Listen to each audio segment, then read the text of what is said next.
Welcome to the Emporia Public Schools podcast. I'm your host, Dr. Allison Anderson Harder, Superintendent.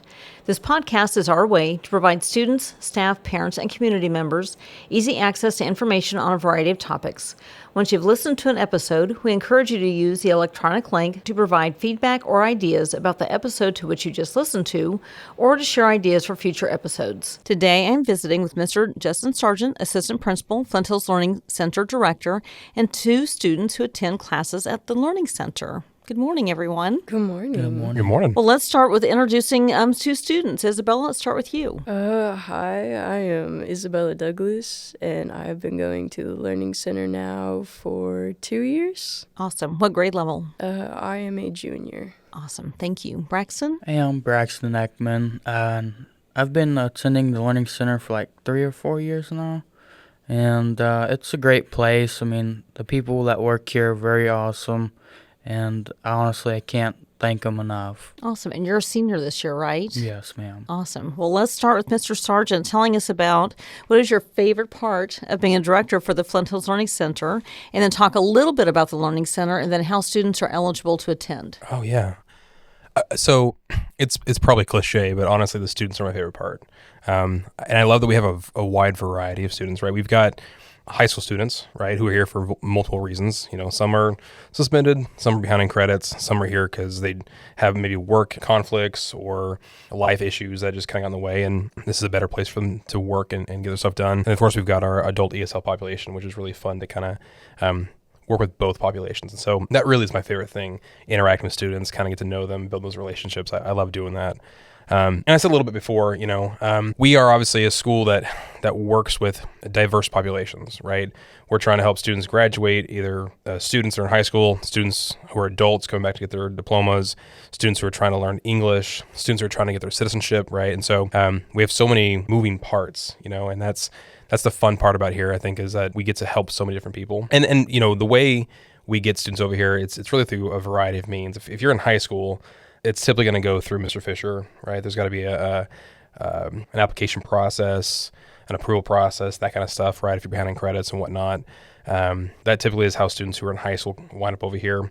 If you're an adult, you just kind of enroll with us and get started. And, we kind of do our best to remove all the roadblocks and barriers for you so that you can get your stuff, get your schoolwork done. Kind of, whether it's, I've got child care needs, we've got somebody who can watch your kid while you're here, right? We've got the online platform for adults. They can work from home if they need to. So we have all those different ways the students can come to school here. Well, I will say, cliche or not, I mean, we're all here for students. And so students are my favorite part of the job, even though I don't see them as much as I'd like to. So coming out to the buildings is absolutely the best part, being able to meet all of you.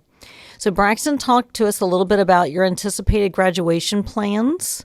And what do you plan to do after you graduate? Well, honestly, I don't have much plans for graduation because I work so much. But after graduation, I plan on going and getting a welding job because I am going to welding school. So I hope I get a good job on welding or whatever. That's awesome. Do you do welding through the Flint Hills Tech College? Yes, I do. Great. And so are you taking classes right now? Yeah. So how does that work? How does your schedule work? So I'll get done here around like 10 or so, and then I'll go work down at Gene's Quick Lube because I'm a mechanic too.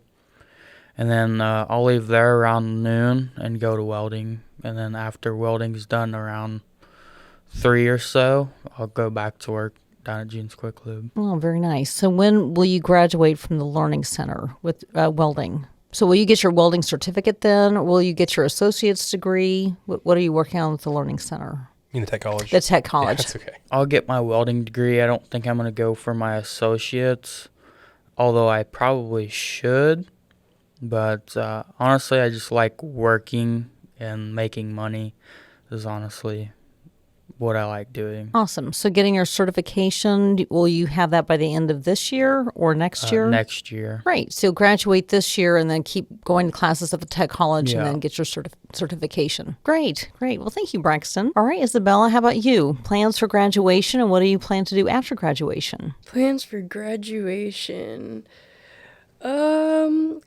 I'm not entirely sure just yet, but I definitely need to do more research on that because it's coming up. But I'm hoping that once I'm done with high school, either I can enroll in ESU or maybe start off at the tech college here just to really get, into the swing of a bigger education place, But I don't know. I'm just thinking about going into maybe psychology and I have to do a lot more research before I go Absolutely. in. Well, and you're a little ways away, right? So when do you think you'll be graduating? The end of next year? Yeah. Awesome. So yes, you have time to plan, right? Talk about your favorite class. So what is your favorite class? And Isabel, we'll start with you. And then what does a typical day look like at the Learning Center for you? So my favorite class, I would have to say, is probably all the history stuff because it's the most fun to do and read about, and it's fun. And a typical day is waking up, coming in at 8 o'clock in the morning, sitting down at the computers, getting started, just kind of flowing through it, and it's like good work. I wouldn't say it's like easy, but it's good work to start off with, and you get 10 done, and after that it's just you're good, or you had the choice to do more assignments. Okay, so 10 assignments. Is that the minimum that you do every day? That is usually the max, or at least not max, but you can do more. But it's just kind of the attendance. Okay. Like if you do 10, then it kind of shows that you were here and you were present and you did your work. And so 8 o'clock, come in, work on history, and then what do you do? Like, what time do you leave? And what about your other classes too, your other subject areas? The other subjects, usually I work on one class at a time, but you have the right to work on multiple if you want, but I just like doing one at a time. So what time do you usually leave? Like, what time during the day do you leave? Just a typical day, what does that look like? Yeah. The times that I usually leave around is probably 10:30, here for about 2.5 hours, and that's plenty of time to get what you need to get done. To really come in, focus, and crank through it, and then work on that subject area, and then on other days you work on other subject areas, right? Right now, no. Usually what I try and do is get one class done in probably 2 weeks, maybe 3 at max if it's something really difficult. But after that, then start another class. Okay, awesome, great, thank you for that clarification. And can I say that's by design as well? So we've noticed that the psychological load on students can be a lot if we have them working on multiple classes at a time, because they'll come in, they'll put a lot of effort in, and they can see on their dashboard the percentage of the class completed. And so when you come in and you work your tail off and you see, wow, I've done 20% of the class or whatever the number is, it feels like you're making progress. And we've seen kids come in and work on 3 or 4 at a time. They do the same number of assignments and it says 2%, and they just get so defeated. And so by design we say, hey, work on one class at a time, feel like you're making progress so you don't get so bogged down, and just know that if you're doing your minimum each day, you're meeting your goal. And so that's kind of helped our students be more successful. Right. Well, thank you for that clarification. Braxton, how about you? Favorite part of the day, favorite subject area, and what does a typical day look like? Well, you kind of talked a little bit about what a typical day looks like. So maybe your favorite subject areas, and then what you're working on. So my favorite subject is history. I already finished the class, but it was my favorite part of the day. So what are you working on now? So now I'm working on English, which is kind of hard. And I know we're supposed to get like 10 assignments done a day, but I'm kind of lacking behind. But I'm almost done with this class, and a typical day is just coming in at 8 o'clock and leaving at 10 after I get my work done. Well, and this is his final class, actually. He has one class very left, nice. and when he finishes this class, he'll be considered a graduate. Well, So that's he's being why we very wanted modest. to snag him. So Yeah. before he finishes up and get on the And that's why podcast. if he does fewer, it's fine, because he's working a job. he's got his class here and he's working at the tech college. And so, when he's got one class left, we know you're not going to make it to the end of the year. So we can have that flexibility to let him say, you know what, if you get 5 done today, that's fine because you got so much going on. So that's also another thing I love about it is that there is flexibility for students to be able to work on multiple things in their life. Great. Thank you. So Braxton, we'll start off with you on the highlight. What's your favorite part of the year so far? I like coming in every day just because of the teachers. They're so nice, and Mr. Sargent's always giving me crap, I like it. It's just like you're with family, That's what cheers me up every day, even though I'm having a bad day. That's nice. So you feel welcome and safe and, you want to be here, right? Have those relationships. Thank you. Isabella? So, a highlight for this year. I would have to say we have a lot more structure. And, we had structure, but now it's more just like plain base laid on the table, and you don't really get to make your own exceptions. But there is exceptions, but not everyone's gonna get it.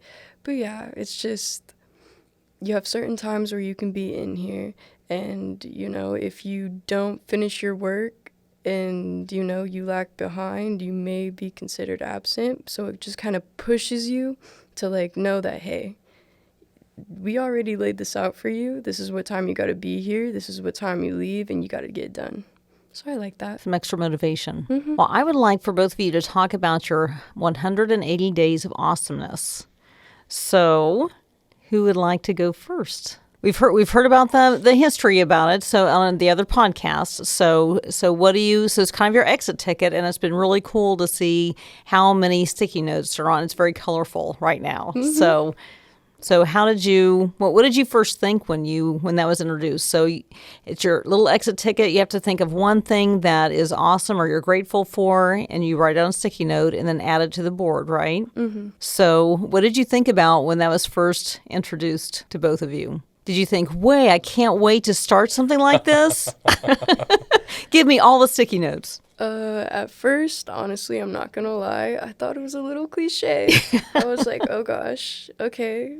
But honestly, I think it's kind of nice because, everyone has their rough days, and sometimes even when you don't want to write anything good and you just want to write, I woke up, that's a good thing. You came to school, you did your work, and they really make you think about something good, no matter how small it is. And it's just nice to kind of put out that positive energy straight, right in the morning. Even though you really don't want to do it at 8 o'clock in the morning or 10 o'clock, it's a good way to start the day. Good to be grateful, right? Yeah. Braxton? So at first I was like, how am I going to do this? I didn't like the fact of it, at first, but, when I started doing it, I'm like, oh, okay, this is actually a good thing. It's making me think of the positive instead of the negative, And so it actually was cheering me up a little bit, to do it instead of thinking negative, Awesome. Mr. Sargent, what has been your favorite part of that whole process? Because a couple teachers brought that back.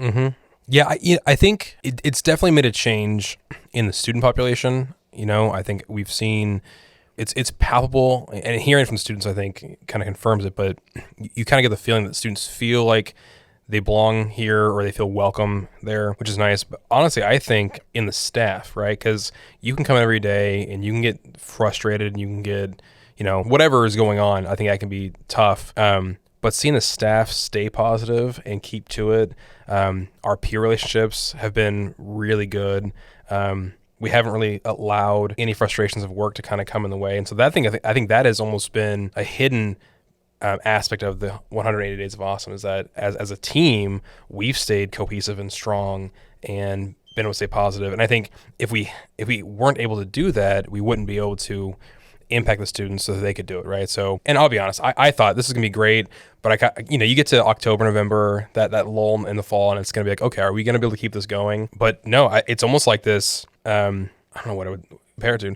Yeah, it's kind of routine, but it's also, when Karen comes in and she's positive, it kind of bounces off her, and you're like, oh yeah, I want to be positive too, and so it kind of keeps feed going. Off each other. Yeah, we really do. Mm-hmm. It's really nice, and so if you come in with having a bad day, you almost can't stay in a bad day because the positivity is so overwhelming. You're like, you know what? It's not that bad. It's going to be okay. And then you kind of get past it. So I think that's been really, really cool to see. Good. And sometimes holiday seasons, I mean, it's supposed to be really fun and exciting, but that can be a little bit of, that can be hard too and stressful. So that'll be nice to help carry you through that.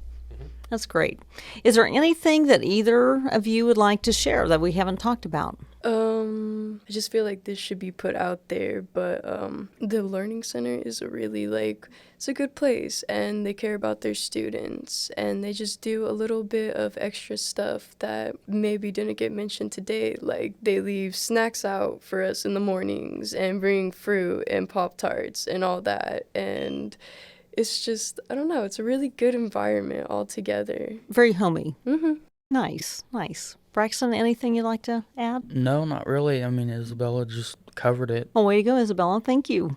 Mr. Sargent, anything you'd like to add? I just think about this year. I know you asked them for their highlights, and I kind of thought I've got a couple. I think one, obviously, I mentioned the staff and the positivity and the students, but I think also it doesn't get talked about enough, but we've had such an influx of adult ESL students this year, more than in the past 4 years since I've been here, and we've seen a high retention of them as well. So, in adult ESL, you always have life that goes on, and students will show up in bunches at the beginning of the year, and it kind of peters off throughout the year. But a lot of them have stayed, and they've come back. And I don't know if this is the case, but I almost wonder and feel if the positive that we have going on the EHS side is kind of filtering over to, because it's our staff. Our staff is involved in that. They interact with us, and so I think you feel it on the ESL side as well, right? And being able to see those students, see them come in every day and be excited about learning English, watching them feel confident in their conversations. I know the hardest part is feeling ridiculous when you're speaking a second language and not wanting to sound like you're not saying it correctly and whatever else, but there's almost like that inhibition is gone for a lot of them. And I think it's also a testament to our new ESL teacher, Rhonda Hajir. I mean, she built in so many scaffolds for them. It's fun watching her teach. I mean, if I were learning a different language and she was my teacher, I would have full confidence in her to start speaking it, because she gives all the things you need, right? So it's a fun atmosphere over there as well. And so I just think this year has been probably my favorite year teaching or being in education, just because of the positivity, the student interactions, the relationships we have going on, And we already have, I think, maybe 6 or 7 high school students who've already graduated or fulfilled the requirements for graduation, and they've come back in to ask, what's next, and they're excited. They love. Well, actually, one came in and she said, "What do I do now? Like, I was coming in every day, and it was fine, and now I just feel like I'm lost. Like I was having, I was in this family fun environment, and now." And so she always is feeling that loss of that positivity, and it's kind of a good thing to hear. Like, she wants to be there. She wants to come back in, and she misses us, and I think that is a testament to what the teachers and the staff are doing. And I can't take credit for that. That's really their hard work they put in. Sure. I just show up every day and make coffee. Well, and helping them find that next step in life is really important. Well, good. And then just at the high school, the Capturing Kids' Hearts and Coaching Greatness, our focus has been, Isabella and Braxton, more on relationships we've known have always been important, but we're really putting in more focus, especially at the high school and learning centers. So that's awesome. Well, thank you all for being here. Appreciate your time today. Of course. Thank you for having us. You're welcome. We will end on our Emporia Public Schools mission statement. We engage, we empower, we inspire. Thank you for listening, and watch for upcoming episodes.